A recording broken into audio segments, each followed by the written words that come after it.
نحمدہ و نصلی علی رسول الکریم۔ ایک سوال مری سے ہمارے پاس ہے کہ نمرود کی موت کس طرح ہوئی؟ نمرود بن کنان یہ حضرت ابراہیم علیہ السلام کے دور میں تھا، بہت بڑا بادشاہ تھا، اور اس نے خدائی کا دعویٰ کیا ہوا تھا، لوگوں سے زبردستی اپنی عبادت کروایا کرتا تھا، اور بہت ظالم بادشاہ گزرا ہے۔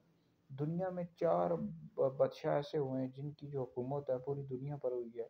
ان میں دو مومن تھے، حضرت سیدنا سلیمان علیہ السلام، حضرت سیدنا ذوالقرنین رضی اللہ تعالیٰ عنہ، اور دو کافر تھے، ایک نمرود ایک بخت نصر۔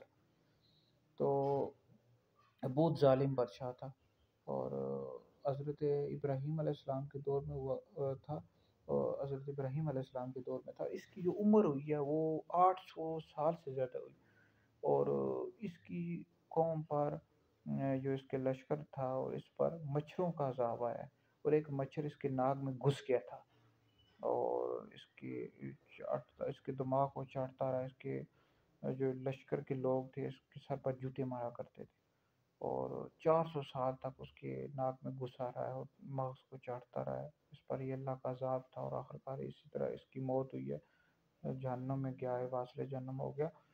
تو مزید اگر آپ نے اس کے حوالے سے مطالعہ کرنا ہو تو آپ تفسیر کبیر، روح المعانی، تفسیر دور منصور، جتنی تفسیر کی کتب ہیں ان سب میں اس کا ذکر موجود ہے۔